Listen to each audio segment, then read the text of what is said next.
Man, I wrote down some. I wrote down some lines.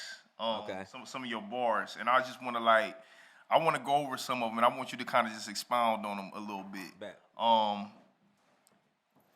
so this one is a good one. How you raise your gun before you raise your fist, but how you raise your fist before you raise your voice. Yeah. Yeah. Speak on that. I mean, so growing up, where I grew up, it was just a lot of just violence. You know what I'm saying? Like, and not like in the sense of, it, but to that point, like a lot of the violence was very what do you call it? Like it wasn't just random. You know what I'm saying? Like it was very like I got an issue with you. Hmm. We got to deal with it. You know what I'm Right. saying? And sometimes it could get out of hand because and niggas don't know how to shoot. Facts. You know what I'm saying? So you might catch a stray or whatever. And a lot of times it be over bullshit, right? Like Bullshit. it be pointless. Yeah. Yeah. Like I remember sitting on the porch. So I'm on the porch, and across the street it was a dude that lived there. He was a cool dude too. He was older than me for sure. Mhm. But him and his homie sitting on the porch, and some dude just run up on the porch and shoot at all of them. Mm. Now, mind you, he missed all of them because it's just like 3 or 4 on the porch. He missed everybody. They run in the house, go get their straps, and start chasing him. You know what I'm saying? I'm like, damn, like y'all niggas ain't even talk about it. Like it was no verbal altercation. It was nothing. You know, mind you, I'm sure that wasn't the origin of it, but it was really just stemming from like the idea that a lot of people just nobody has conflict resolution skills. You know, That's a fact. and so a lot of times it's easier to act out in a way that is probably unproductive. Yeah. But you know, it was just more so just a call to action, like yo, like we could talk about it, and even before we get the guns, like we could fight about it. Right. On looking for something, you said I've been looking for something. I don't know what it is. I ain't found it yet. I won't stop for nothing. Yeah. What you been looking for, man? Have you found? So in that song, haven't listened to it in a while, but I'm trying to remember the first verse. I think I was talking about one of my cousins who committed suicide. Mm. And so like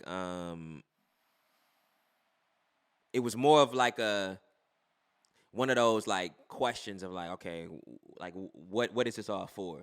You know what I'm saying? Like what do I need to add to find comfort? You know what I'm saying? Like and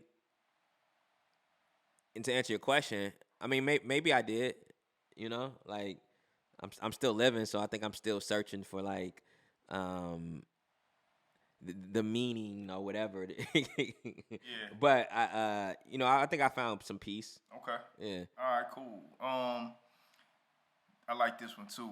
The problem with loyalty is they all got their own definition for it. That's all. I like see. Yeah. That's that slight little jack. Yeah. That's that. I like that one. Because I honestly, I just you see a lot of people throw words around. We somebody yesterday, like ego and control. I think that's like a thing that has like men more specifically just in a chokehold. Oh, facts. You know, and it's like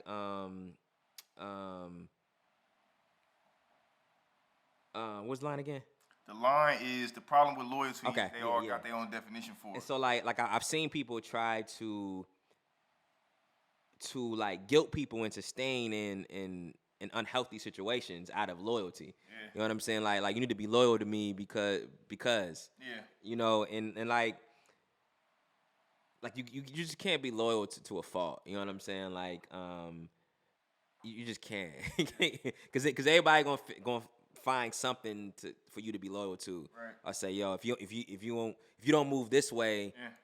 you're not loyal to me, or you know, whatever the fuck. Like, Man, listen, you said a line and Pastor said, and I want to know if you really feel this way.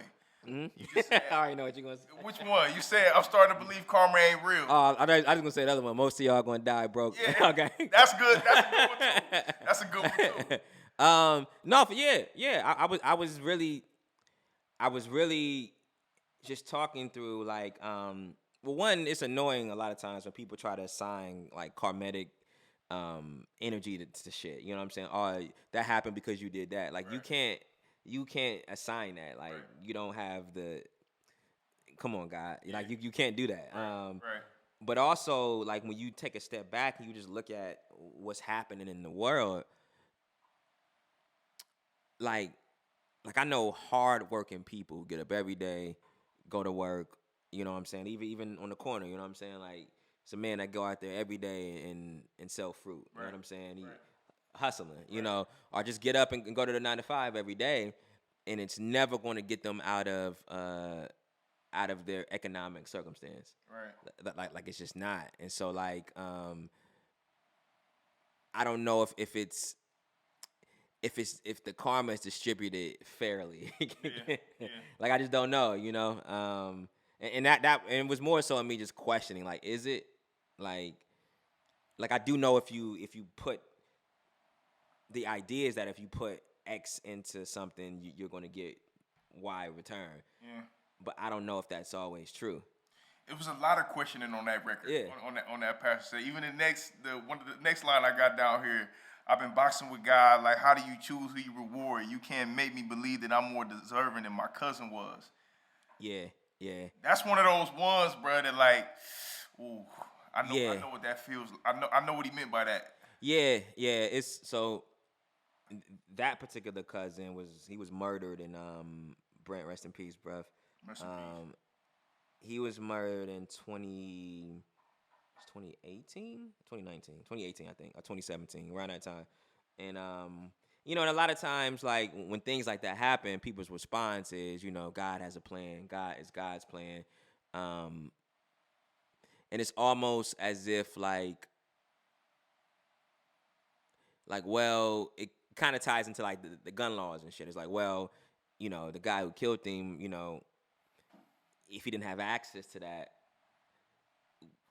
would it have still happened? You know what I'm saying? And like, but it's just people's narrative around when people go through things or when they experience shit. It's a lot of times it's they use what they call it. It's thought-provoking cliches, and those are things that are meant to end the conversation. Mm-hmm. And so like when people say it is what it is or God's plan, it's like what am I going to say to that? I can't even. Yeah, it's almost like what they call toxic positivity. Yeah. Right? Like, you know what I'm saying? It's almost dismissing of, you know, it can be dismissing of somebody's experience, right? Yeah. So it's like, yeah, I hear you, but I can't say that my life is more valuable than somebody who lost theirs just because.